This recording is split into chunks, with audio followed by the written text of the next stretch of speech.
Okay. We're glad to welcome our mayor, David Martin, today. Do two things. One, very importantly, and to carry on a tradition of our group, is having our mayor install the current list of officers, and be a pleasure to have Mayor Martin today performing that function and doing the installation. And I see the current group of officers, or the new group of officers up on the screen. And oh God, Steve, what'd you do?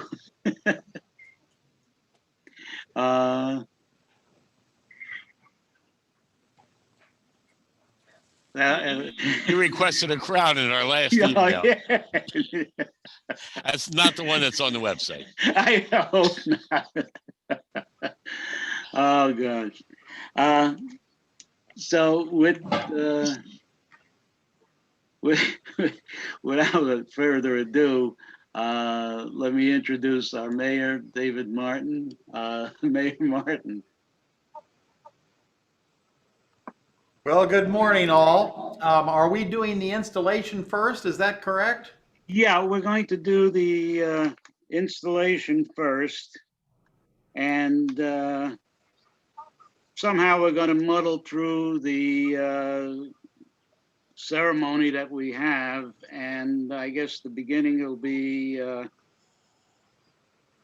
Ira Bernstein will read off the names of the outgoing officers, and then you will come on, Mayor. And we're going to try and do what we can on Zoom instead of live, so we'll try to work our way through it. So Ira. All right, the outgoing officers are John Cullen, Joe Andriana, Larry Holzman, Alan Krim, Bob Loop, Brian McDermott, Lloyd Contract, Lou Terry, Carl Funch, Phil Schechter, John Sedlak, Steve Fisher, Dick Fisher, Stu Madison, Joe Raccanello, and Ed Roloff. Mayor Martin. Gentlemen, you've done your work well, and I might add, doing your work in a time when challenges abound in every direction. You devoted many hours to arranging the meetings and following through with the myriad duties and functions of the Senior Men's Association of Stamford. So thank you for your time and effort on behalf of the city, on my personal behalf, and on your fellow members at SMAS. Thank you, Mr. Mayor. And I think Ira? it's time to give us some applause for these gentlemen. All right, there is a, on the participation list, if you click more, there's a little button that you can applaud. So, okay, Ira, if you would read the names and offices of the new board. Many of the officers of the outgoing board are remaining on the new board, some in different capacities, but I think of the 4 people who are leaving the board completely, we should extend special thanks to them for their services. And that's Bob Loop, Lou Terry, Phil Schechter, and Joe Raccanello. The new slate is President Joe Andriana, First Vice President for Programs, Stu Madison, Second Vice President for Activities, Larry Holzman, Assistant Vice President, Trips and Tours, Alan Krim, Immediate Past President, John Cullen, Treasurer, Brian McDermott, Assistant Treasurer Lloyd Contract, Secretary Ira Bernstein, Assistant Secretary Carl Shapiro, Membership Director Carl Funch, Fellowship Director David Kaplan, Audiovisual Director John Sedlak, Communications Director Steve Fisher, Publicity Director Dick Fisher, Recruitment Director Howie Breslow, Director at Large Jerry Kranz, and Director at Large Ed Roloff. That, gentlemen, is the slate for 21-22. Gentlemen, on your shoulders rests considerable responsibility as we move forward into the new year. The success of this association, not only this year, but well into the future, depends greatly on your leadership and efforts. It is time to administer the oath of office. Gentlemen, will you please raise your right hands and repeat after, well, why don't I say this all, and then at the end you can say I do. I think that'll be a little easier. Mr. Mayor, we can all raise our hands except for Steve and myself, so I think Steve and myself will just Wave. say yes. We'll press the yes button, Steve, and all the other new officers, raise your hand on Zoom. Gentlemen, do you declare that you are willing to accept the responsibilities of the office to which you have been elected? And you further declare that you will do, to the best of your ability, perform the duties of your position as outlined in the management manual of the Senior Men's Association of Stamford? If you so agree, please say I do. I do. I do. Gentlemen, congratulations, and as I often say, condolences. With great honor often comes great pain sometimes. But in any event, will the new president, will you please step forward? And somehow I'm going to mysteriously hand you through space the gavel of authority. May you use it judiciously and have a very successful term of office. I declare you now all duly installed. Congratulations. Thank you. Thank you, Mr. Mayor. Thank you. That went well, surprisingly well. Thank you guys for staying through this. And I just want to thank everyone, and hopefully I can continue through these hard times, trying to keep our organization viable and active, and make sure we have some interesting meetings. And thank my predecessor, John, and Bob Loop for the assistance that I got from them, and hope to carry on in the fine tradition of all the past presidents and officers of our group. And thank you, Mr. Mayor, for installing us.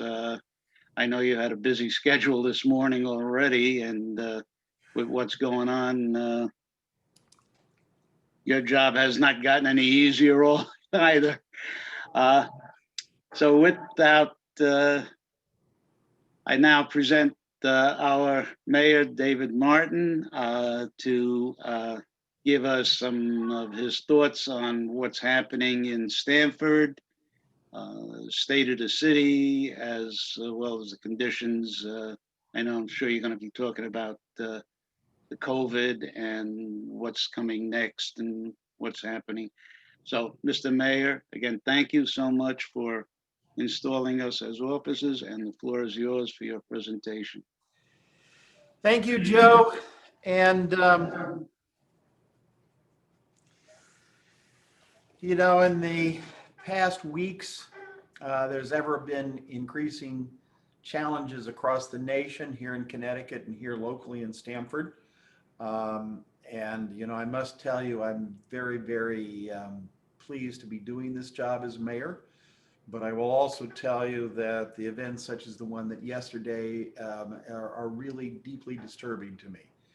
And I could talk at length about that. I actually have a presentation. You know, it wouldn't be complete without a PowerPoint presentation from the mayor, which I am sharing. But I wanted to say, and I am going to rush through it quickly because I always run long, and it's even longer. And because of the events even yesterday, there's a couple of things that are not as smooth as I'd like in this presentation. But I would say to you that one of our biggest challenges, not as just as a nation, but as a species, is how we have, our technology has changed, but our ability to process information has not.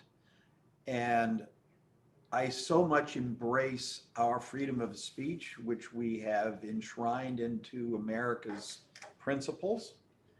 But it seems that in the past few decades, our adherence to freedom of speech has turned into attacks on the truth. And the continual parade of, you know, our freedom of speech means that you and I are permitted to lie unless we are sworn under oath. And the segmentation of the news channels, the elimination of the fairness doctrine, the rise of talk radio and cable news and Facebook and social media, where alternative facts, conspiracy theories, and just plain lies are being spread. And while, you know, I as a Democrat am particularly concerned with the president's actions that have been going on for years now, culminating in yesterday's activities, it is not just the president and not just some extremists on the Republican side. There are extremists on the left that are doing much the same. And that sort of division is paralyzing our government in Washington. It is paralyzing the government in Connecticut and the struggles that they have to correct this great state's issues and move forward. And it has come to Stamford as well, as I think some of you know, with some of the debates that are driven by extreme points of view where they have made up their mind before they listen to a single fact. And their willingness to accept any information that supports their preconceived notions and not sit back and objectively review what the information is in a particular case, and instead they take it to spin their own particular agenda. And there have been some particular situations in Stamford even over the past couple of years where I've just been truly dismayed about how our social media and the alternative facts and the conspiracy theories seem to take hold and drive the debate, and it just weakens our ability to move forward. And coronavirus has certainly been a part of that, but it is not the core problem, and coronavirus will pass, but I am not certain that anyone in this country has an answer to these issues. And yesterday, I saw that as an attack of domestic terrorism. And you may think those are strong words. Other people have used the word insurrection, mob violence on our nation's capital. The nation's capital hasn't been attacked in that way since, I understand, since 1812. And to me, it is a domestic terrorism. But I would say this at the same time. While the cut that they made into our democracy and our standing in the world is severe and deep and painful. And you must only think for a second about how America has been a beacon of hope and a beacon of democracy. And yesterday we looked more like a banana republic. Our standing in the world has eroded as our democracy was assaulted. Having said that, despite that deep cut and despite the infliction of pain and the loss of our leadership in the world that comes with this, I do not believe these domestic terrorists, when they struck us, they did not strike us in our heart, and they did not strike us in our soul. And while I call them domestic terrorists, I am not terrorized, and I don't believe this country is terrorized. And I believe that we will move forward and try to recover the greatness of our democracy and the greatness of free speech. But I recognize it's going to be an enormous challenge. And I truly am very upset by this tragedy that happened yesterday. I think, as you know, I am very much data driven. I very much want to find the truth. And I tell you, as mayor, people come to me all the time with their interpretation of what the truth is.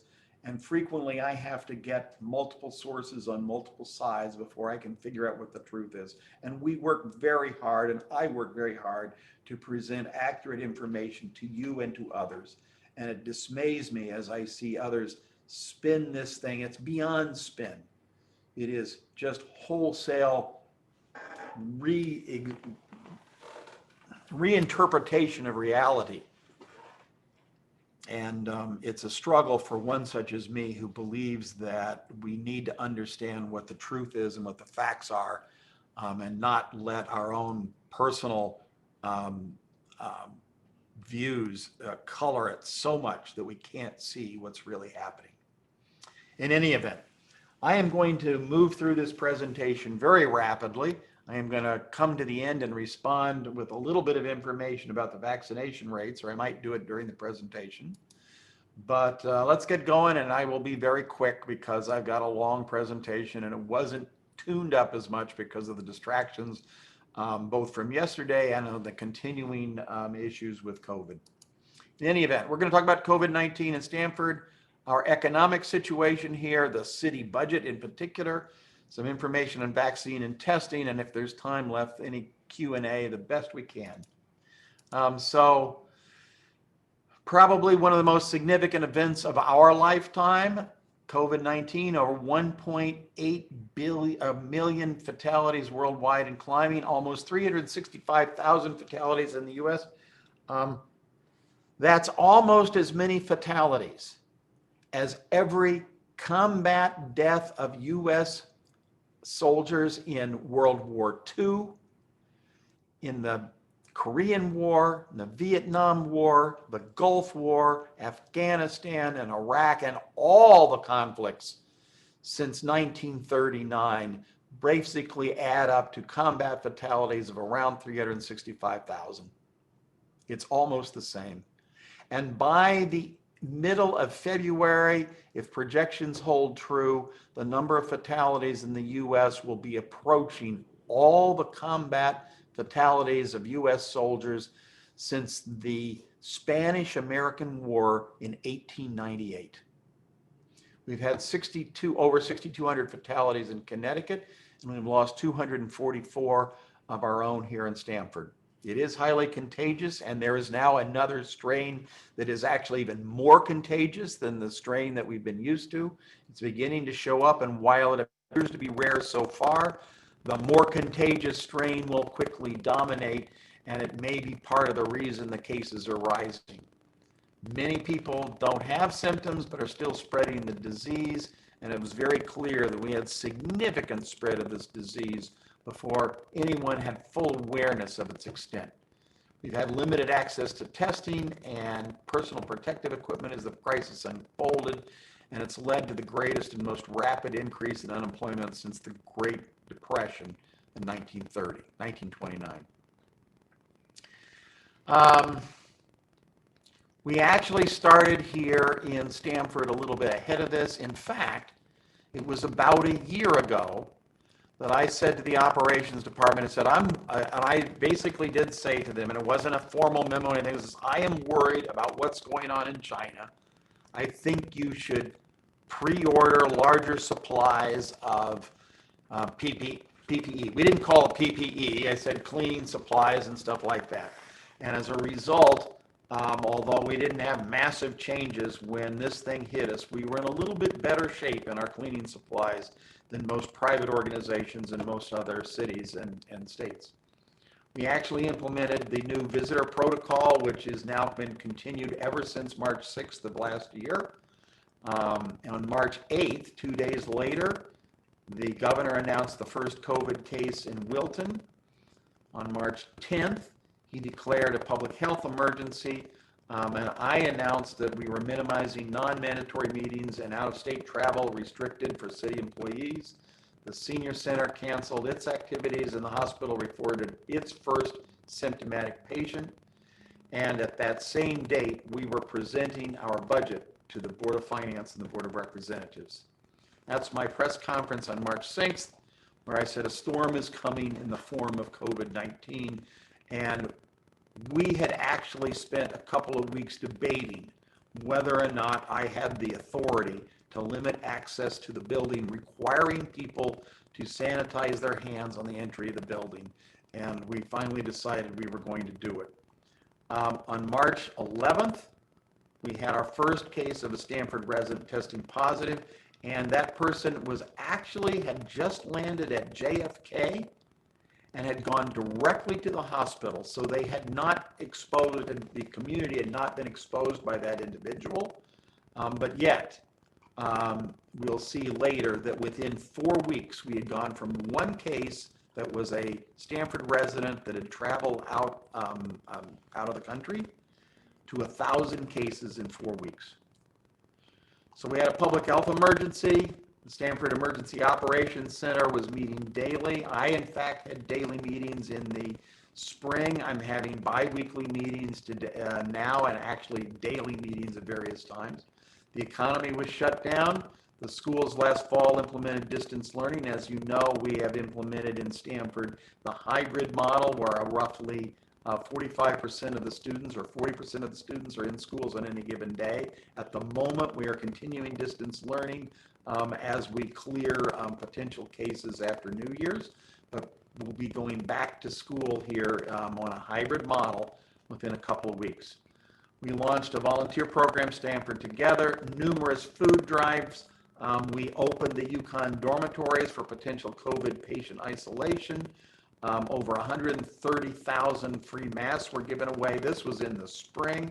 We had multiple partners that we worked with to test COVID-19 and had numerous reverse 911 calls, many in Spanish, announcing the restrictions, the need for mass social distancing, etc.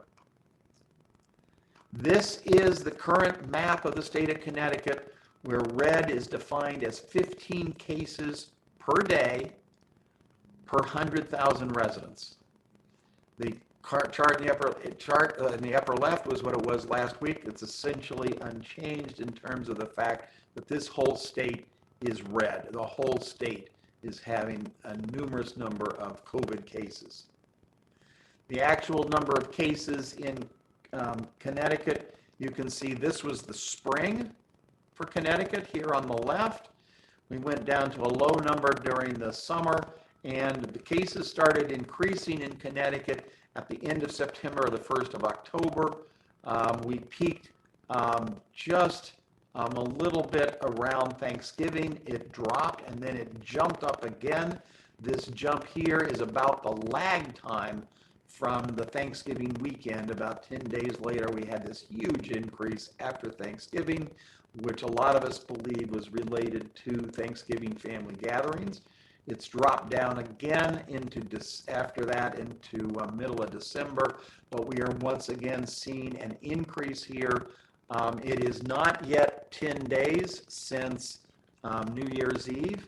The cases will tend to show up in 10 to 14 days, so we probably have not seen the peak that may have come from New Year's Eve, but we are now running at 2,256 new cases per day on a 7-day average, and that's a 31% rise since Christmas Eve. 266 fatalities in Connecticut in the last 7 days. In Stamford, this was our spring rise of cases, and when we started, this is the 1,000 cases. You see it's so small on this chart here. It's all the way down here. 1,000 cases in 4 weeks. We did flatten the curve. And I got to tell you, Stamford was and is the epicenter of the risk of coronavirus in Connecticut. By the epicenter of the risk, we are close to New York City. We have a highly diverse population. A lot of that population lives in multifamily, which sometimes is very crowded. And we have a number of nursing homes. This community, being close to New York City, was really and having a diverse population was really the most at risk, in my opinion, of any community in Connecticut. But we flattened the curve, but unfortunately, starting later than the rest of the state numbers started popping up around the end of September, the 1st October. We started popping up a couple weeks later at the end of October, and this has been the rise, and we continue to have that steady rise in terms of the cumulative cases. We look specifically at new cases, and you can see during August, September, and into mid-October, our cases were a very low number per day, but it's risen in this second wave. And our most recent 7-day average is 93 cases per day. And that's a 29% rise since December 24th. We are not rising quite as fast as the rest of Connecticut, but the rise that might have come from New Year's and holiday celebrations now begins to be taking effect. I hope I am wrong about that. We had 5 fatalities last week. We're basically averaging about 1 fatality every day or 2 here for the last several weeks now. This is data that the state uses, is that every week on Thursday they report what the 14-day moving average is, a 14-day moving average for this, and they exclude nursing homes and senior care facilities. And as you can see, we were down here very low, and then it started climbing. Now it's come down. Look, it was at 79.3, then 64 and 56. This is something about how the data is presented and calculated. But this is the red line. And as you can see, we've been above red since October. And we are a long way away to getting down to red. And our goal has always been to stay at least below this green line. Which really goes back to middle of October, back in September and August and July. This date is interesting here in that when we were at this number, other communities had already gone red. I was speaking to the state and asking permission to begin implementing some additional restrictions because I said we're going to be at least orange within 1 week and probably red within 2. As you can see, we tipped a little bit over the red that next week, and that caused us to take immediate action. So we immediately moved back to the phase 2 reopening. We had already contacted the state about reverting to tighter standards. I think when that data came out, I think we had announced that we were going to phase 2 reopening within a few hours. The governor has now implemented a phase 2.1. I actually like 2.1 better than 2. There was additional information that allowed some restrictions where there had not been significant COVID spread. But nonetheless, some of the relaxed standards in phase 3 have now been brought back. We've also stepped up enforcement. We have 3 citation officers plus the health department. This particular article in the Stamford Advocate is now out of date.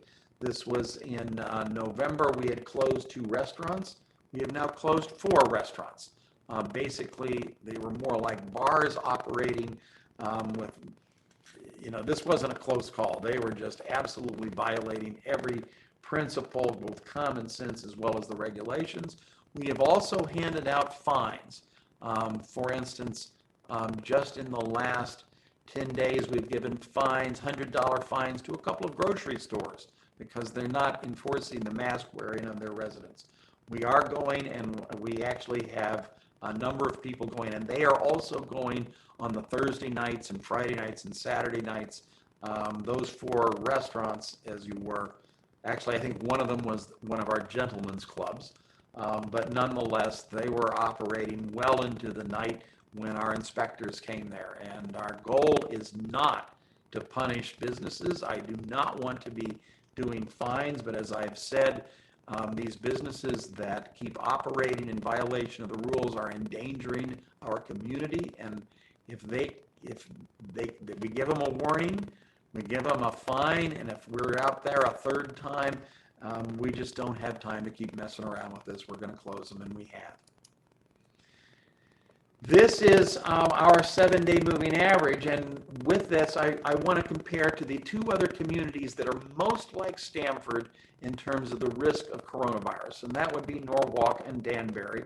And I also here have captured the largest 10 communities in the state, some of whom, like Greenwich, do not have our diversity, and although located close to us, you would not expect Greenwich to have the same challenges that Stamford has dealing with coronavirus. But I have here Stamford, which you can see from roughly the middle of August through, this is a little bit out of date, this is basically till about just a few days before Christmas.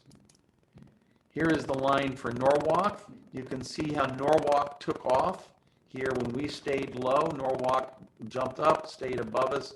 Right now, Norwalk, in terms of new cases per day, is about the same as we are, but over the past 2 months has not done as well as Stamford, even though you would think, since we're closer to New York City, that we should be doing a little bit worse than Norwalk. It seems like we're doing a little bit better. Danbury, which clearly should be doing better than us, because although they're on the rail line out of New York City, they are clearly further away and have less interaction with New York City. But you can see they've been struggling with coronavirus with substantially more new cases per day, entirely from August all the way to current. It's a disappointment.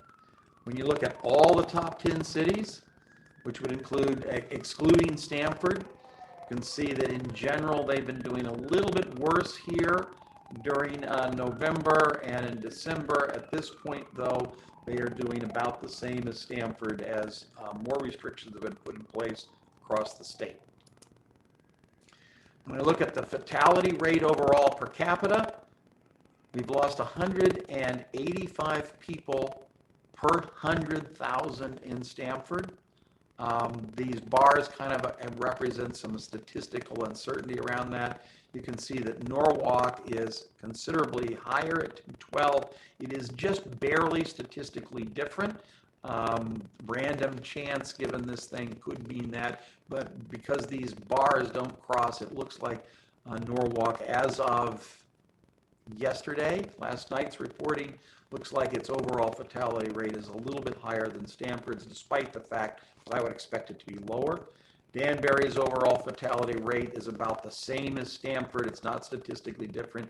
And what I call Metro Fairfield County, which is basically everything on the Metro North rail line from Greenwich to Fairfield, and including Wilton and New Canaan, of the branch lines there, they essentially are doing overall the same as Stamford, which is surprising given that their diversity is significantly less in many of those communities and should not see the challenges that we have.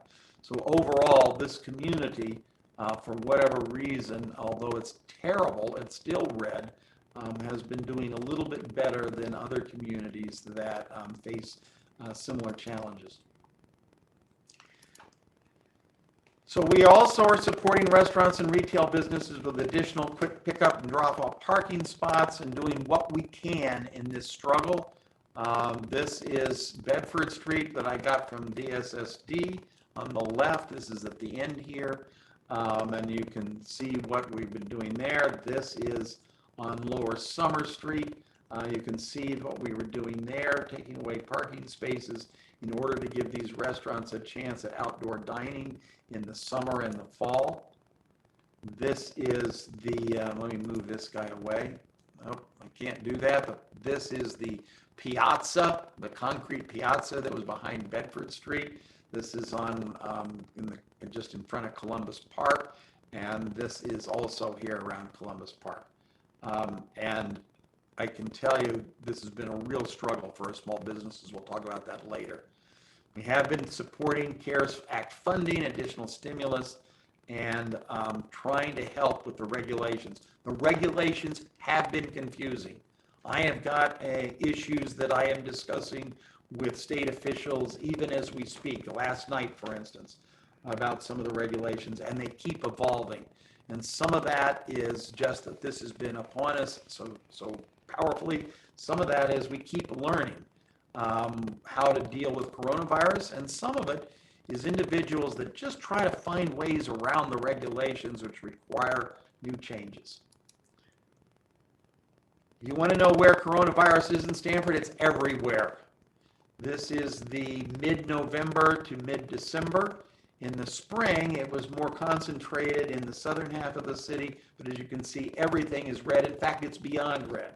The lowest case rate we have is at North Stamford, which is at 33 cases per 100,000. That's more than double the number that goes to red, and I am excluding the nursing homes and senior care facilities. These higher numbers in the west side, water side, east side, Cove, South End, these are the really highest numbers. You've got some other high numbers in Glenbrook and Springdale. A lot of that can be traced to multifamily. It is not per se the apartment buildings. You'll notice that downtown, which has almost exclusively apartment buildings, is half the rate, or roughly half the rate of the east side. It is not just that it's concentrated housing, it is also the socioeconomic status of those neighborhoods. We are also tracking the wastewater concentration at the WPCA. This actually should give you an indication of coming coronavirus cases. This has actually been helpful to us in the past. Right now, this data suggests that we're not going to see it go down.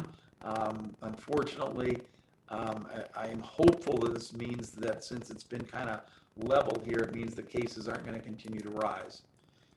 Current hospitalizations in Connecticut, it's dropped a little bit, but there have been fatalities have actually gone up a little bit, and cases, as I pointed out before, have gone way up.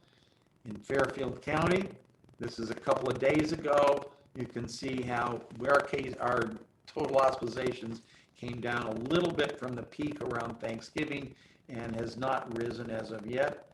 As of Tuesday, Stanford Hospital had 35 patients of COVID in the hospital, and 9 were in the ICU, and I think the majority of those were on ventilators. I should tell you, though, that the spread of the incidence of coronavirus among hospital employees is less than it is in the community. They take the precautions necessary to keep their employees safe, and I say to all of you, let me move this over here, and I say to all of you, if you have a serious health condition, do not stay away from the hospital because you know there's COVID patients there. If you have a serious health condition, get to the hospital. Don't let your diabetes or your heart disease or your cancer, complicate your life because of the fear of COVID. Every impression I have is that they are keeping the spread limited, and it is not spreading from patient to patient or patient to employee or employee to patient. This is our testing per day. You can see how we've been trying to ramp up the testing, and the state has finally been coming through from Stanford with additional testing. There's a lot of free testing sites. I'll mention some of that a little bit later. I would kind of tell you that Semaphore has actually been our latest and best processor. They get a lot of people through quickly, and they get the results turned around fairly quickly, and their site is free. If you need testing, go to our website and we'll show you how to get it. And if you still can't figure it out, give us a call in the health department. Okay, I'm not going fast enough. All I'm going to say here is you see this line here.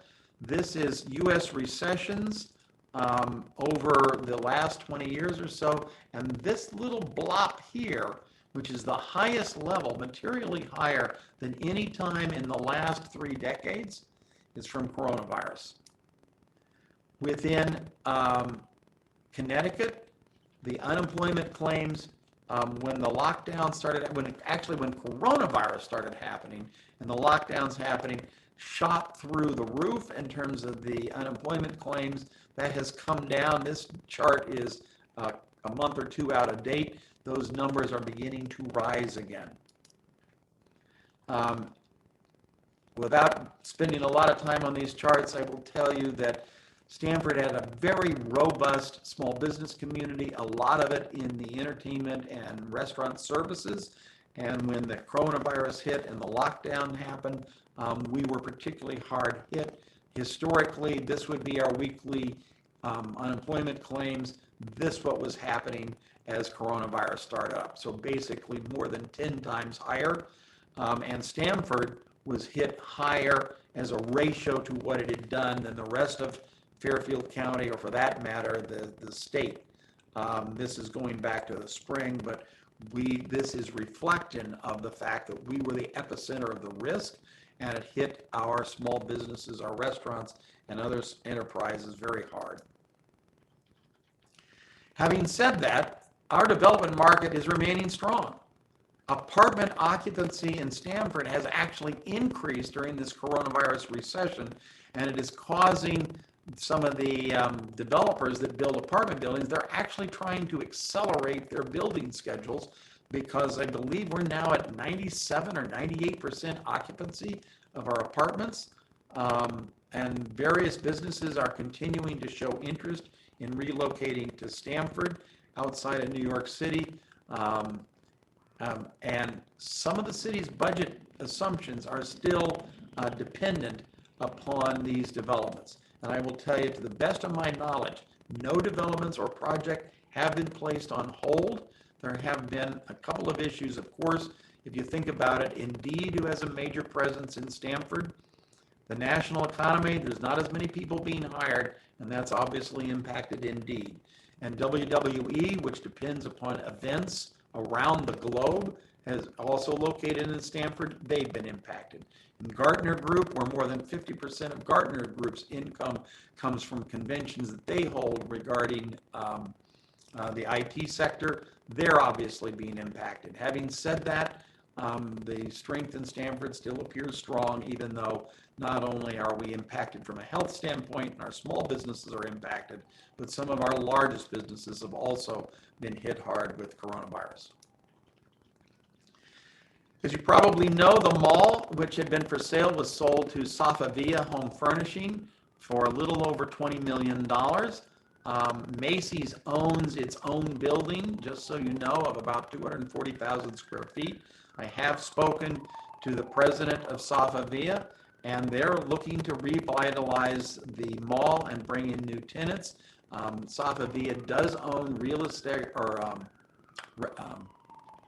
retail establishments around the country, but what they have said is that there needs to be a new vision for urban malls as the world has changed, and they hope to bring that new vision. That remains to be seen what their next steps will be. So factors that tie into economists, we have a new federal stimulus or relief package for individuals and businesses, but what was also discussed is, should the stimulus relief package also provide money for state and local governments? This was not provided for. This is a major issue, not just to Stamford and Connecticut, but to cities, counties, and states across the country.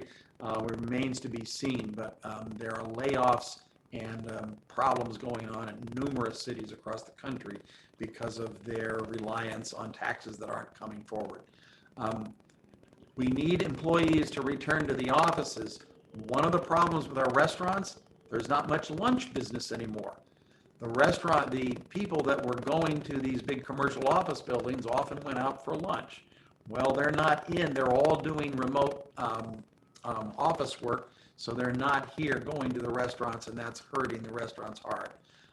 Ultimately, we don't believe that work from home is going to be a long-term solution, and we believe that although the world has changed, and we know that some businesses are looking to Stamford because they want to spread out the density of their employees, Nonetheless, we believe that the office space and communal spaces that go on in the commercial office buildings will return, and we will not have a permanent loss of commercial tenants. In fact, the trend is going the other way so far. But as I can say, I don't know when we are going to return to phase 3 opening, and particularly if the cases are rising. The next date of significance, I think, is January 19th.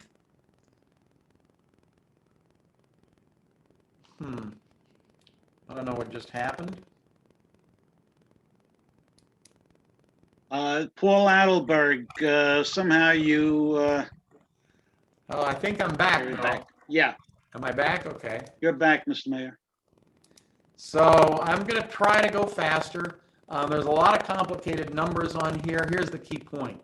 In order to try to keep the mill rate flat from prior year, the Board of Finance cut budgets and still had a budget that would generate a $33 million cash shortfall for Stamford. The budget itself was not balanced. It was a $33 million deficit built into the budget. The city operations were actually cut below prior year. The Board of Ed only had 0.3% increase, and this obviously would be a major challenge. We have finished fiscal year 1920 with more than a $6 million surplus, and for the first time in a long time, the Board of Ed had a surplus which resulted from them closing schools in the spring. But I can tell you that this year is a significant challenge with operations funding actually below prior year. In order to do this, the operating budgets required agreements with the unions to freeze wages or have layoffs. In April, my cabinet and the other pay plan staff, the non-union staff of the city, 32 total employees, which would be the chiefs of police and fire, my cabinet, took a voluntary pay reduction to salary rates paid in 2018, and we agreed to forego our raise, my raise included, on July 1st, 2020. 3 city unions, the UAW, the MAA, and nurses, and also the dental hygienists, have agreed to wage freezes for fiscal 1920 and a consideration for a reopener in 2021 in exchange for no layoffs. That helped a great deal. But other city unions have not agreed to what the Board of Finance assumed. That would be the police, the fire, the custodians in the schools, and the basically IUOE, which is the Department of Public Works. And those no union agreements have resulted in layoffs and weaker services. So the recycling center is only open on Tuesdays and Saturdays. Sometimes we're delaying garbage pickup, and it is complicating. It complicated leaf pickup, and it was delayed, and it complicates snow removal. Fortunately, we've only had one significant event, which I think you all know. Unfortunately, we had trouble with it, partly because of our reduced crews.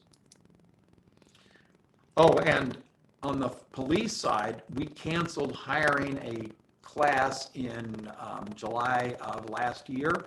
So I am not in favor of defunding the police. I've never said that. I don't believe that that's the right answer that some people talk about. But nonetheless, some police officers are retiring in the environment that they find is very difficult for them. And coupled with the fact that we did not hire 6 new officers in June means that our total number of officers is down. It is offset by an increase in overtime. The other part of our budget, I said there was 2 distinct issues. One was the operating budget cuts. The other thing was that what we call deferred taxes. The Board of Finance was concerned that our tax collection rate would be much less, and so they wanted short-term borrowing or use of the rainy day fund to offset that lower tax collection rate.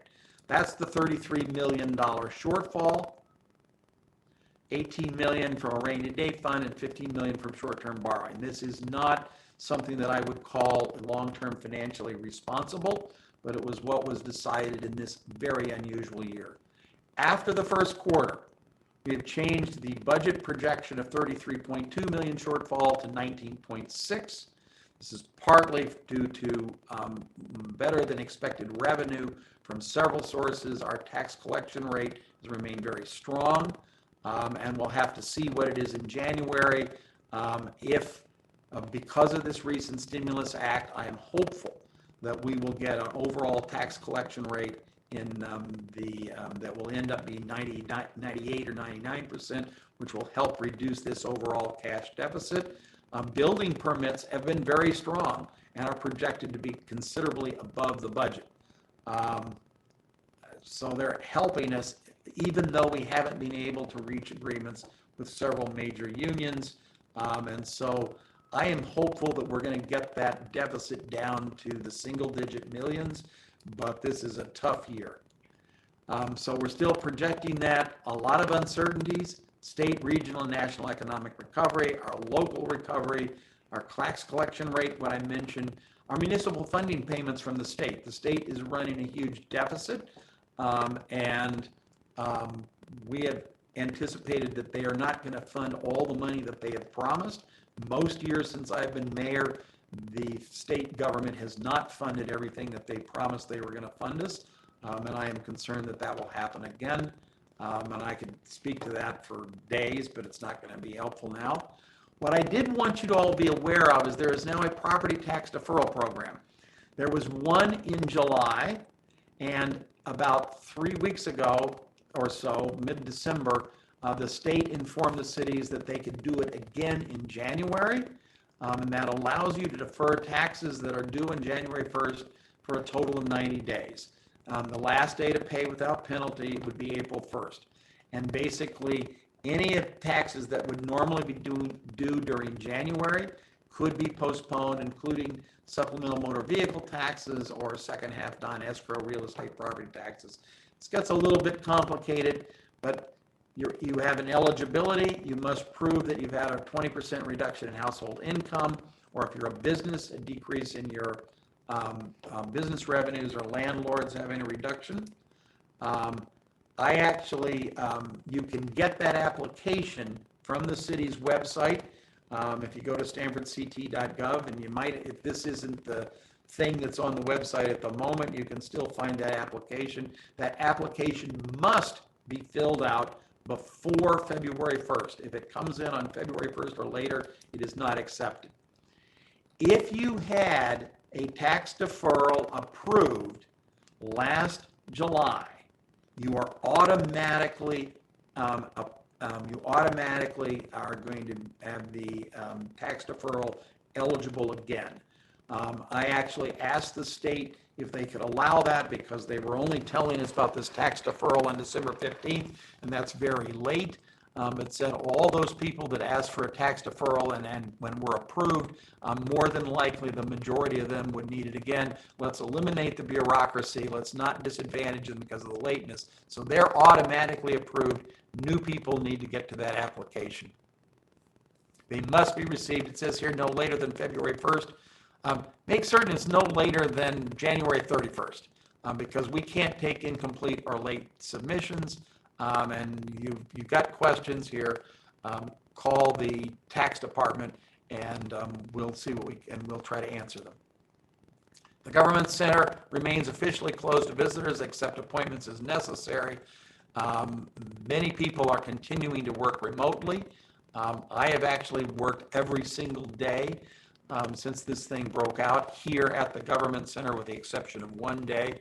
And the boards and commissions and all the work meetings are almost exclusively being conducted by Zoom, and I expect that to continue until we get substantially vaccinated and below the 5 cases per day per 100,000. So let's talk about the vaccine. We have a phase 1A. It's concentrated on healthcare workers, first responders, that'd be police, fire, ambulance, COVID-19 vaccinators. Those that are giving the vaccinations also get the vaccinations. And the long-term care facilities, that would be the nursing homes, it's in particular. Phase 1B, which has not started yet, is expected, and I expect, but I'm guessing here. I expect to begin sometime around the end of January or the 1st of February.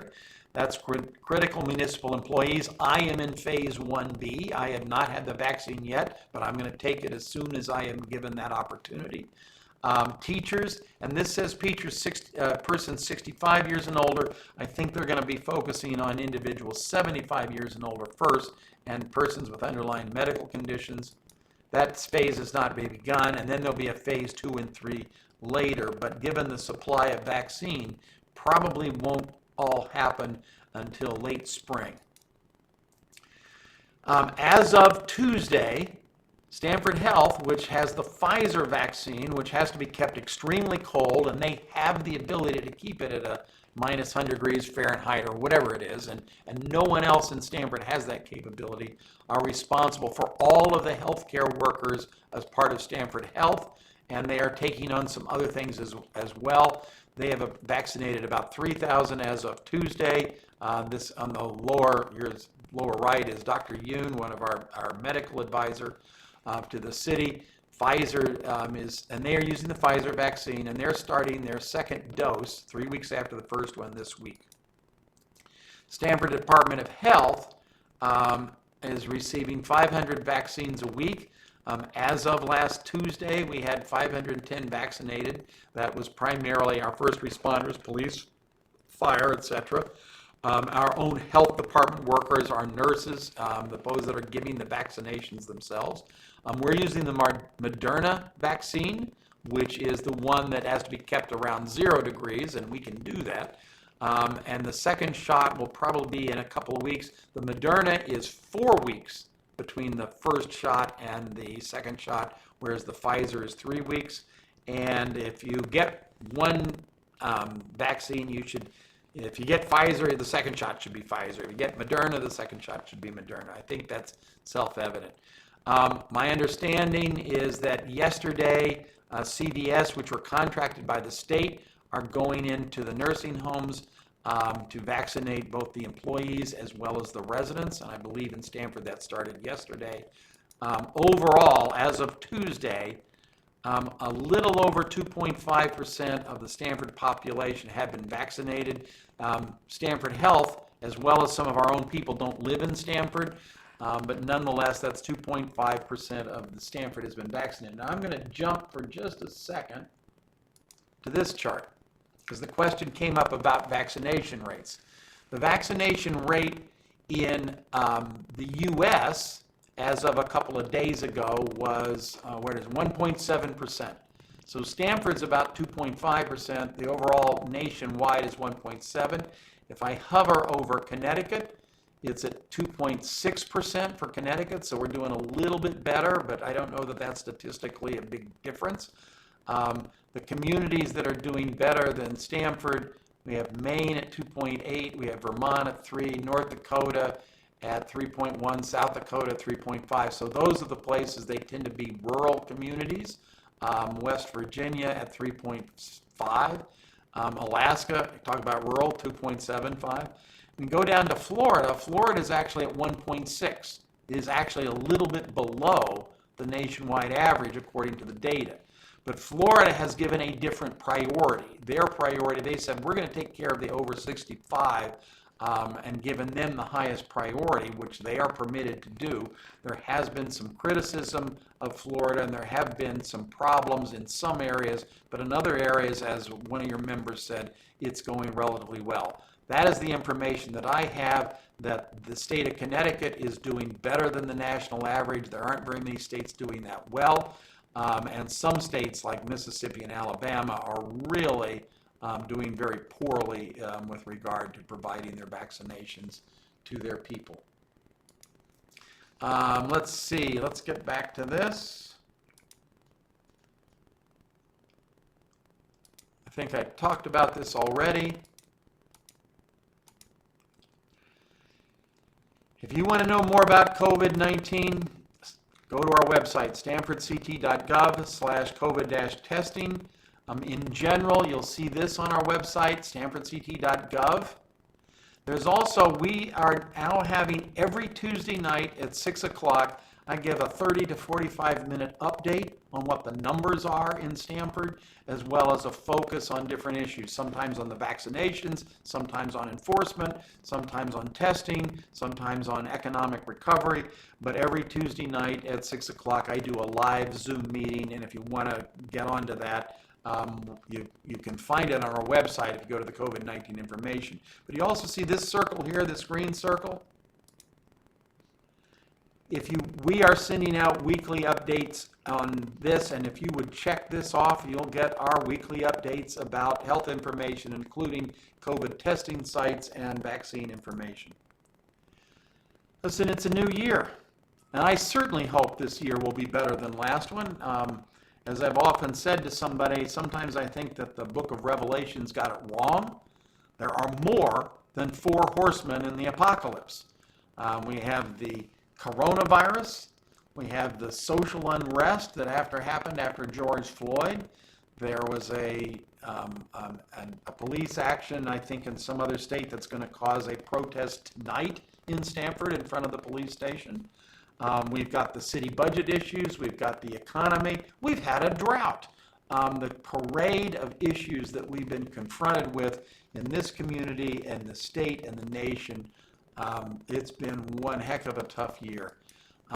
But even though I'm very hopeful about 2021, it's still a concern, and I'm just going to repeat what you guys already all know. Wear your mask over your nose and mouth.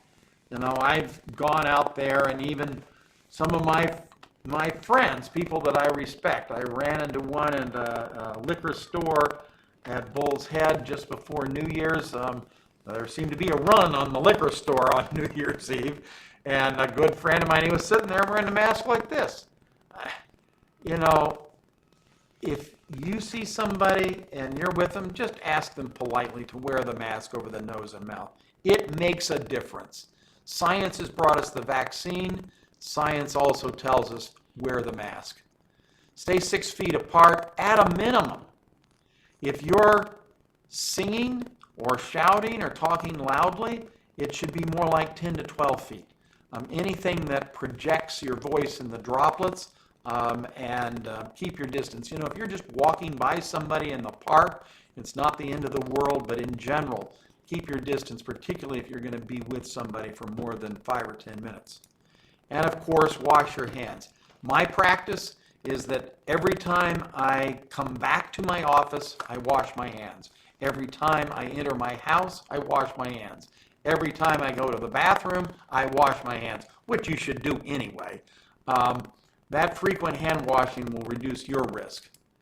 And finally, little element, little bit glitch here at the very end, but it was going to say no large parties, no gatherings.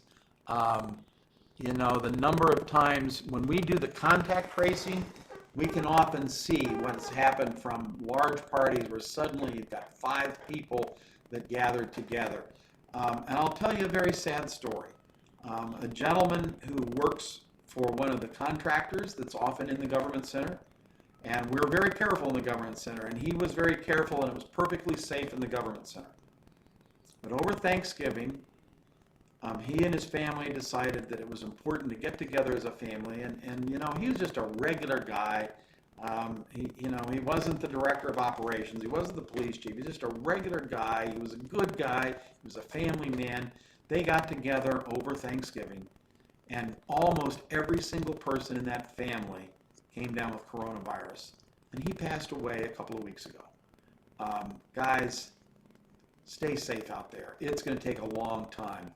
Even with the vaccine, it takes about 5 to 6 weeks after a vaccination before the immunity starts to kick in.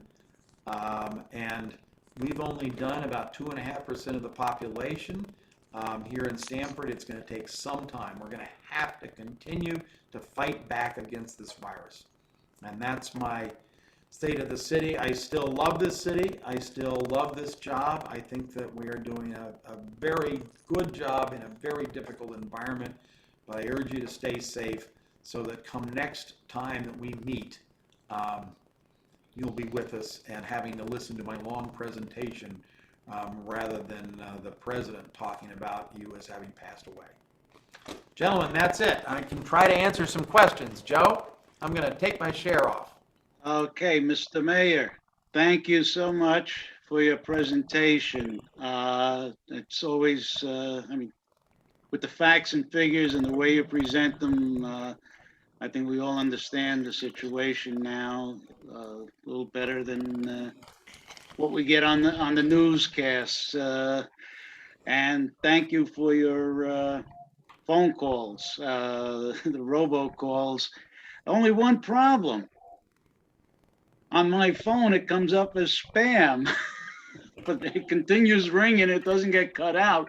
So I do answer it, but I don't know, somehow if we can get it as, Mayor Martin reporting as the answer, it would be better. But Just so you know, we had been doing a lot of robocalls trying to be about in the area where we might have testing going on.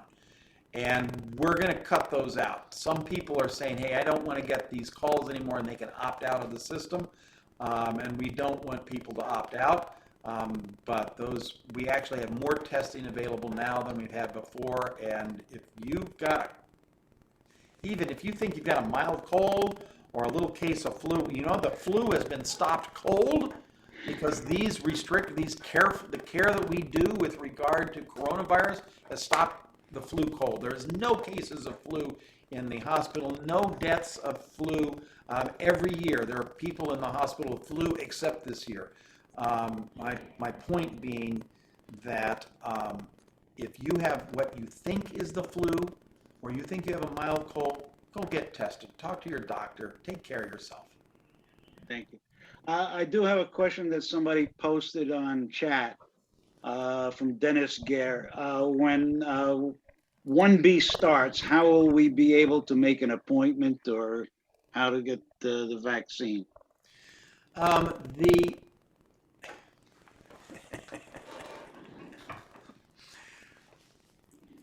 We are trying to build, the state is trying to build the airplane as we are flying. And, trying to get the first ones out as fast as possible gives them a concentration on that.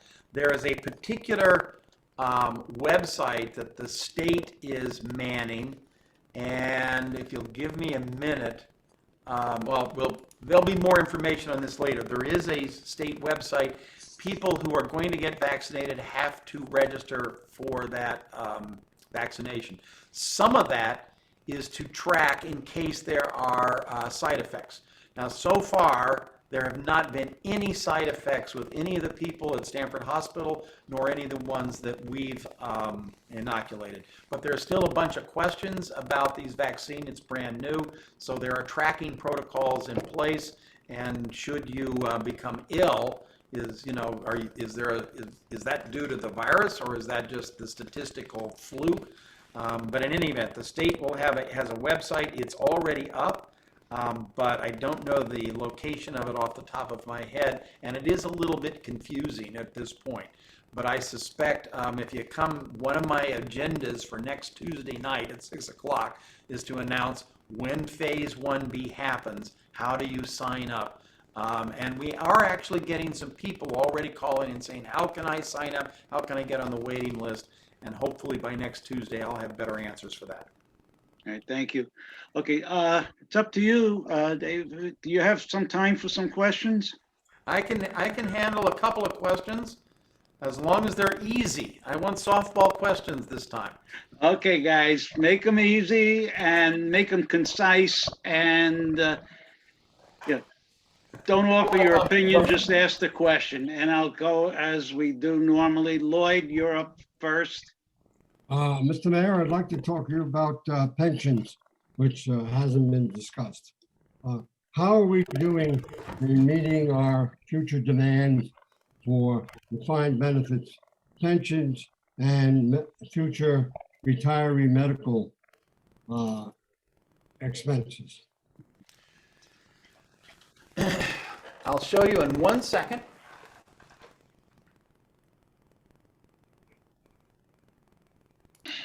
are. To show you the extent, this is just a slide that I happen to have, so I'm going to share the screen again. You know, what would it be if the mayor didn't have some data someplace?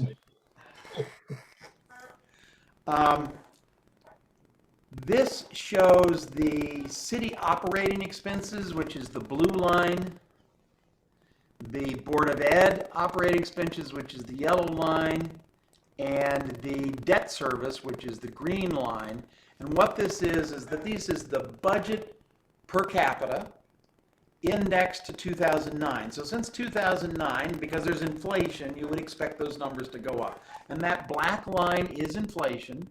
And so basically, the amount of money that we're spending per person in Stamford is actually, from the city side, a little bit less than it was in 2009. From the Board of Ed, just a little bit above what it was in 2009 relative to inflation. And on debt service, a little bit less than it was versus 2009. And the question is, well, why is it that we keep having this pressure on taxes and budgets if this is happening? You know, all this development that I never said it was going to reduce taxes, but people says, oh, well, why isn't this development reducing taxes? And this is the reason why. Let me take this chart, and this is exactly the same data, but I'm only going to do is I'm going to change the scale. So the scale on the left is the same, and here are the same lines. It's exactly the same data, but the scale is very different. That black line is still inflation line. All those lines are the same. And now let's add the pension and OPEB expenditures that we do every year. They're out of sight. And what's going on is that we're trying to catch up on three problems. One is, in my opinion, overly generous pension and retiree benefits to our employees that were basically unsustainable. Number two, we lied to ourselves about how expensive those things were going to be. And I can talk to you about specific assumptions within our retirement funds that we are changing from so optimistic that those assumptions that we had never been met in 130 years. We now have assumptions which are still on the optimistic side, but they are now assumptions which have been achieved at times, not during the whole time, but at times. And last but not least, even after lying to ourselves about the size of those obligations, we just didn't even fund them. I mean, there were years when the city didn't put any money aside for pensions or for OPEB, which is the medical retirement expenses. And it wasn't until my administration that we're starting to fund 100%. To your point, I am hopeful that this line is going to stop going up. It's been going up at 10% or more a year. It is now 10% of the budget.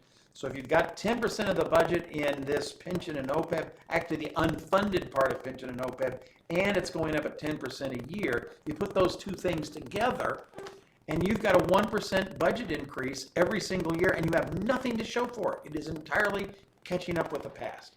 And so when we do the developments and we see, why isn't it helping? It is helping. Done the presentation, It's incredible. offsetting that stuff. Really, it's almost finished.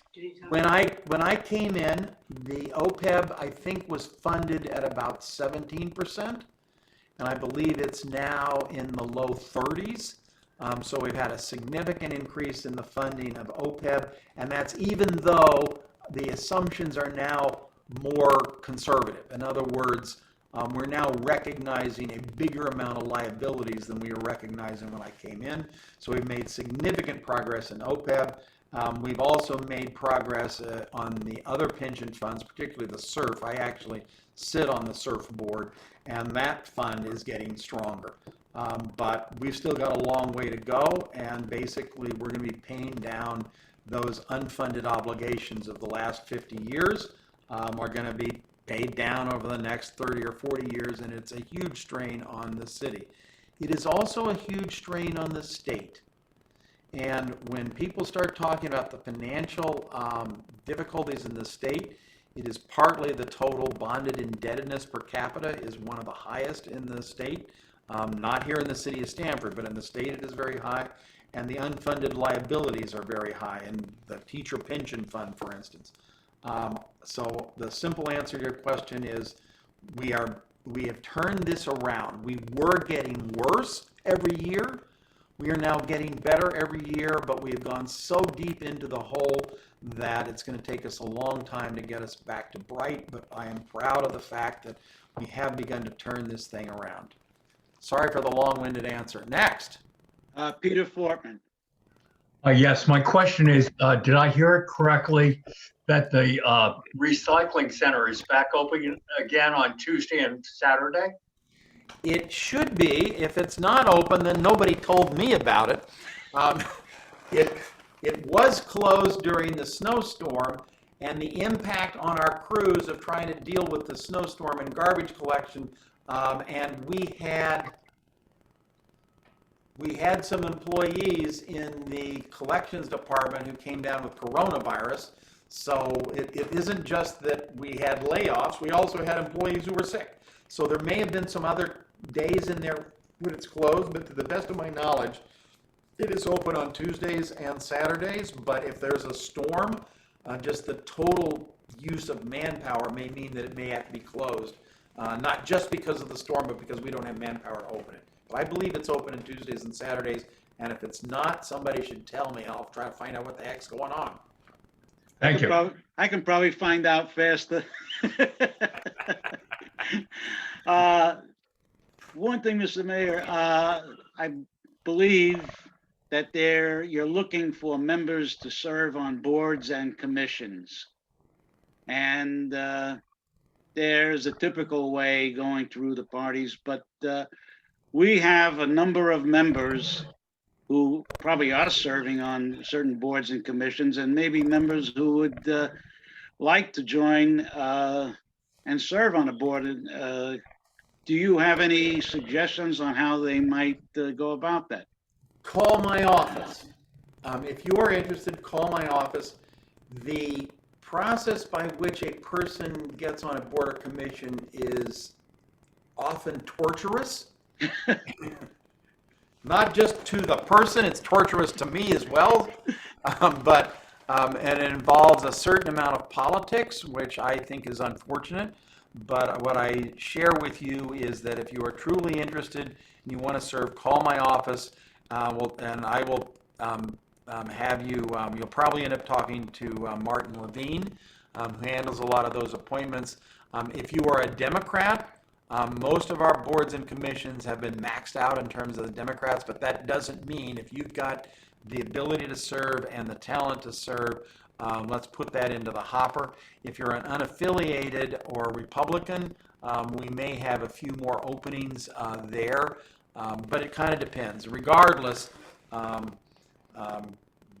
it is a challenging process, but if you're interested, let us know, and I'll route you to Marty Levine, and we'll talk about what you might want to do and when it would be open. And I will tell you that some of the boards and commissions don't have a whole lot of authority, and some of them have a heck of a lot of authority, and some meet, rarely, and some meet every week. It's a huge disparity in what they are, but if you're interested, give us a call. Thank you. Okay, we've got a couple more questions, and those, I guess, will be the last two. Jerry Kranz. Yeah, hi, David. Hi, Jerry. I heard you say before that you love your job. Well, are you ready to commit to the next election? Or am I My too health early? benefits don't give me enough psychiatric services to tell me that this is crazy what I'm doing. I believe that within a couple of weeks we will file the paperwork. I do intend to run next November. And That's I hope we'll wonderful. be reelected. That's wonderful. Thank you so much Thank you, for Jerry. everything that you do. Bye-bye. Thank you. Jerry, thank you. Howie. My question, Mr. Mayor, is I went through the process of going to interview for a position on the Golf Commission. And there I met with 4 people, actually 5 people, who wouldn't know a golf club from a baseball bat. Okay, so I tried to explain things. And when I was finished, I said, thank you, and went home. This was over 3 years ago, and I can't leave the house because I'm still waiting for a phone call to tell me, oh, thank you very much for interviewing. We picked someone else, or you got the job. Why don't they teach these commissions the pure manners? When people take the time to interview, they call them up and say, thank you for interviewing. Someone else has got it, and we go on our way. Thank you. May I ask a question? Was that with the Republican Town Committee or the Democratic City Committee? No, that was with the Democrats. That was the Democrats. Yeah. I'll have to look into that. Could you do me a favor? And please send me an email direct to me, and I may not be able to follow up immediately, but send an email directly to me, Mayor Martin at stanfordct.gov. Okay, all right. Since we got just one more question, Carl, and that's the last one. Yes, Mr. Mayor, I was wondering, with the continuing difficulties that Aquarian has with water supply to Stanford, it concerns me with all the additional apartment buildings that are being built. How are we going to balance the two? Well, guess what? I've got a chart for that too. Let me see if I can find that. Just give me a second here. I got so many COVID presentations. Just give me a second. This is actually quite interesting. Just give me a second here.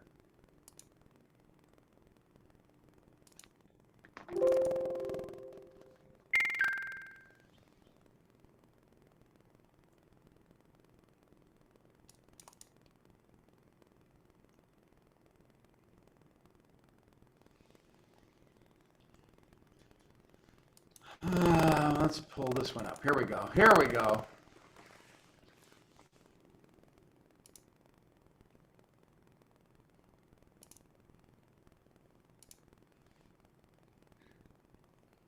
Hey, what happened? There it is. Where'd it go? Here, where is it? Come on. Okay, this is a little bit out of date, but this will be fine. This is the, actually do this to get a little bit larger. Okay. This is a chart, as you can see, it's out of date. It was as of September 22nd. This line here is our worst drought in the last decade, which was 2016, which is that line. The green line is the 20-year average, and this is the capacity for the Stanford system reservoir status, which has about 5 reservoirs in it, 3 of which are actually in New York State, or part of that system. And the blue dotted line was the 2019. You notice these lines hit 100%. And when you drive by the reservoir next to Lee's nursery, you'll sometimes see water spilling. That's this hitting 100%. It spills over the top, and you want to do that. This year, although we spilled last winter, we just haven't had any rain, and at that time we were at 57.7%, which is considerably below the 20-year average, certainly below that. Not as bad as 2016, but not good. But here's the interesting thing.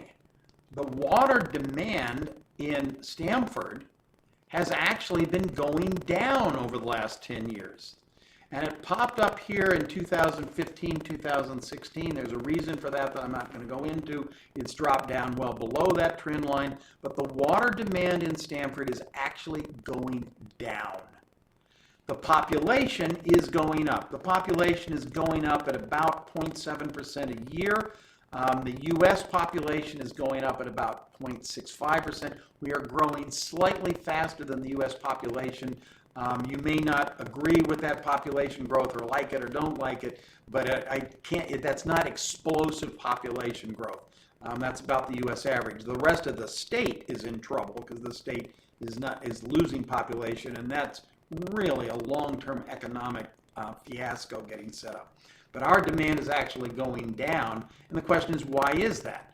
And it's very clear. It's because of all those low-flow everythings. low flow washing machines, low flow dishwashers, low flow toilets, low flow shower heads. And of course, all the new apartments are all got low flow usage. But as people renovate their homes, or the plumber comes in and replaces something, they're replacing them with new lower flow things, and it makes a difference. It's fundamentally going down. And even in 2020, this was only through 2019, through 2020, the demand was in fact below what it was in the 10-year prior years, 10 to 20.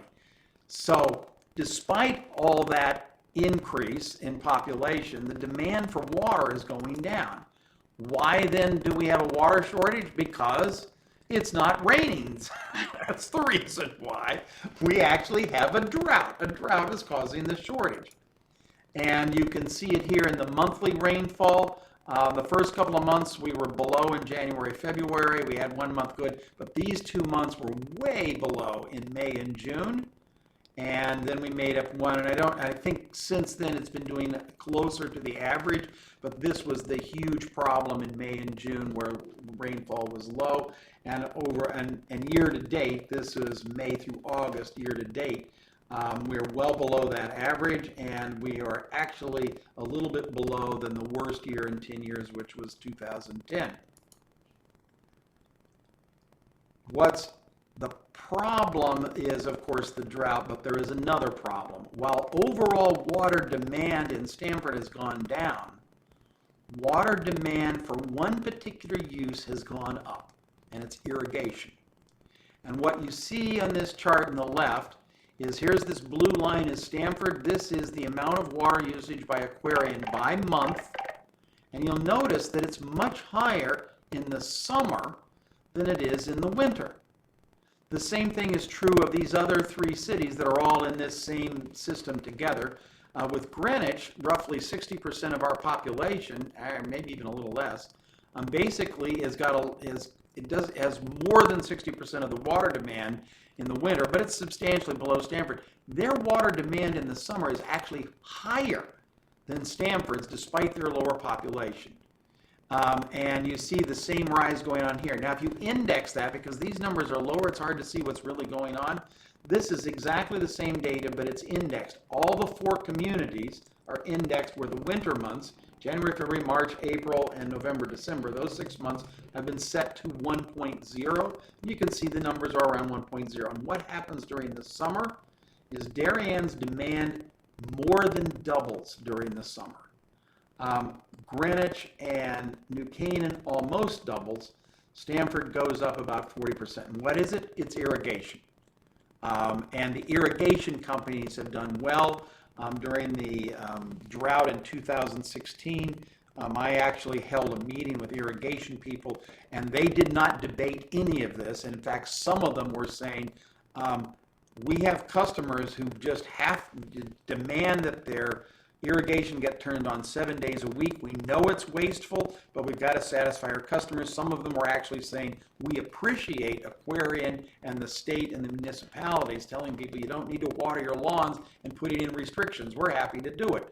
To them, if we can't control this irrigation, then we're going to have to shut down the irrigation company. So they're responsive to it.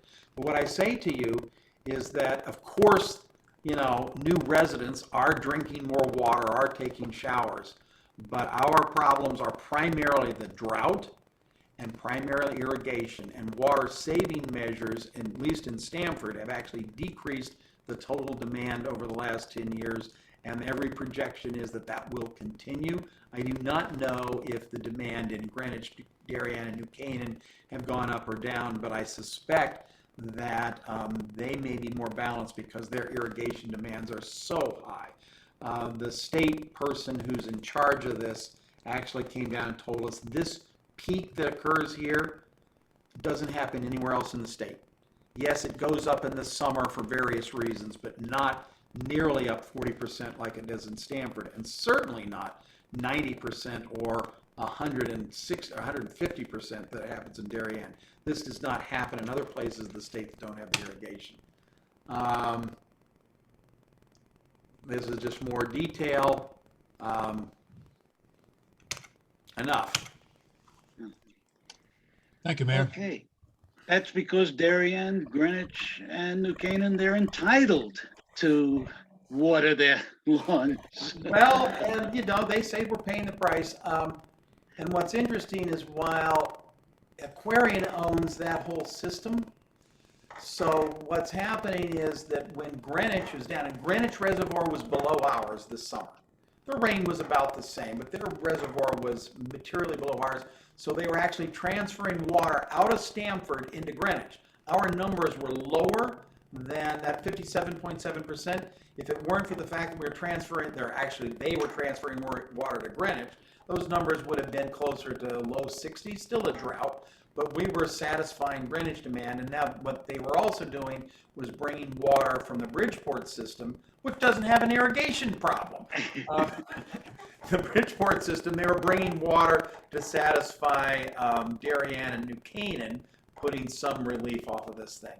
But despite that common impression that our growth is causing this problem, it is not. And secondly, I'll mention it as a side note, and Joe, your daughter probably appreciates this because she served on the WPCA for a while. For a long while. The water that flows into the waste treatment plant is also going down.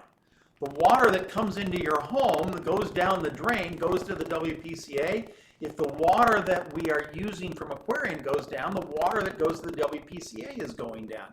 They have a capacity to handle on average about 25 million gallons per day. They're handling about 18, well below capacity, and the trend is actually slightly negative on the WPCA. That's actually causing a rate problem for them because they charge by the gallon of water. If the gallons used go down, then they have less revenue, so they have to raise their rates to make up for the fact that they're challenged based on water. Now that doesn't mean, the pumps they've got down there are as big as your car, and those pumps do wear out, and there's equipment, so there's a lot of capital investment to keep that plant running. Don't get confused. But the capacity at that plant, even without this reduction in demand that's happening on the water demand, the estimates are that we could go to a population of about 190,000 before we would put pressure on the capacity of the waste treatment plant.